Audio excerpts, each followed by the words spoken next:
Growing up, we almost always would have dinner as a family. That was a big thing that my parents wanted for us. Sometimes, you know, it was a bit of a challenge, a little begrudging for the kids, but looking back on it, I'm really grateful for that being a priority. And then, yeah, the evening was homework, and then night prayer as a family, and calling it a night. Well, our Catholic faith has been important for both of us throughout our whole lives. We were both raised in strong Catholic families, and it was just a natural thing. Our faith was the most important thing in our life and in our marriage, and to want to raise our kids Catholic. If there was one thing in particular that fostered my faith, it would be the example that my parents set for me.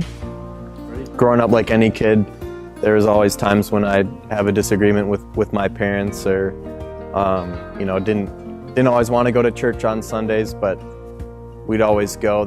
I could always tell as a child that was something that was very important to them, and it wasn't just an obligation. It was something that they genuinely cared about, and that I could always tell there was something very important there when it came to my parents and their faith. So I'd say that's the biggest thing that influenced my faith growing up. The journey to the priesthood for me began one day in adoration. I remember I was in prayer, just kind of going into the hour. I remember telling the Lord, all right, Lord, I'm at peace. You know, there's not a whole lot of stress in my life right now. Everything's kind of working out right now. I'm in a good place, so I'm ready to just pray, just to be with you. And I went into that hour and I started praying. And I remember praying with this song, and one of the lines was, Jesus, I give you my everything. And I remember praying that line and hearing the Lord say to me, if you want to give me your everything, then go to seminary. I want you to be a priest. My initial experience coming to the seminary was honestly, I was expecting to be with all these guys who just wanted to study all day and pray all day, and I honestly thought that it'd be kind of hard to make friends with the guys here. But then I showed up, and thank God everyone was a lot more like me than I expected. They like to play sports, they like to watch movies and hang out, and they're honestly just normal guys that the Lord is calling to do something that's a little bit more than normal. I first heard kind of the start of a call to at least pursue the diaconate was when I was volunteering at a conference called the Steubenville North Conference at St. Thomas, and I was volunteering as a counselor. And at the end of the conference on Sunday morning, they have a mass, and at the end of the mass, it's kind of the concluding part of the conference, but towards the end of the mass they have kind of what they call a vocational call, where they ask all the young people attending the conference, if you're interested in possibly thinking about call to the priesthood or religious life, please come up and we'll pray for you. And so when I was at that conference, I was kind of way up in the bleachers, and I was married at the time with 5 children, so was just praying for the young people to respond to any promptings in their heart. And all of a sudden I felt this kind of overwhelming sense that this was God's call for me.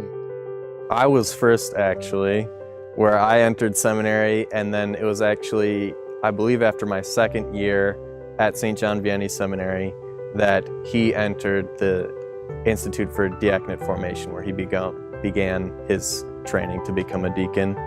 And that program's a little bit shorter, so he got ordained about a year and a half before I will. I'll be ordained a deacon this coming May, but that's okay, because once I'm ordained a priest, I'll get to boss him around.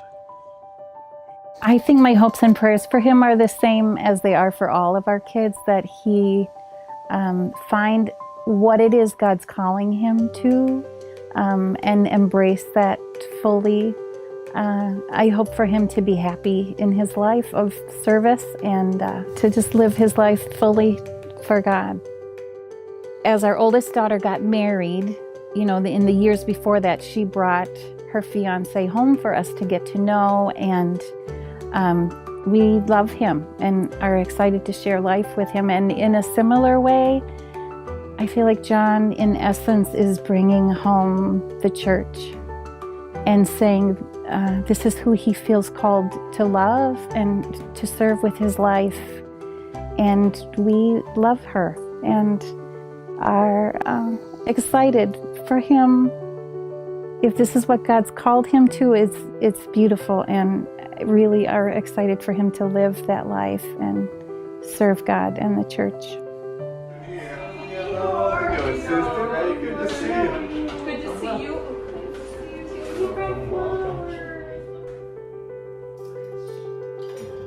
I just have vivid memories of going to 8 o'clock Mass on Saturday morning and looking for our son, and he'd come and sit by us, and it was just a joyful moment for us to be there together.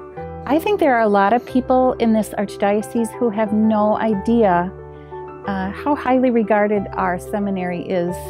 I mean, people come even from around the world to study here for the priesthood and lay people. I think they don't know what a gem we have right here in our archdiocese.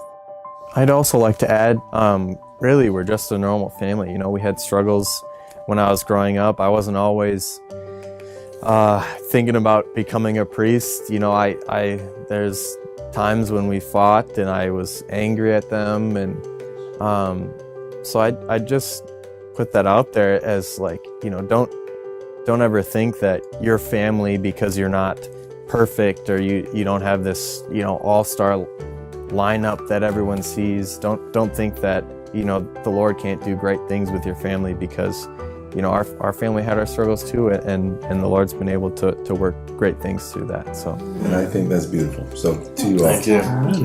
I just keep that in mind. Text and to Shepherd's Pie. Jesus.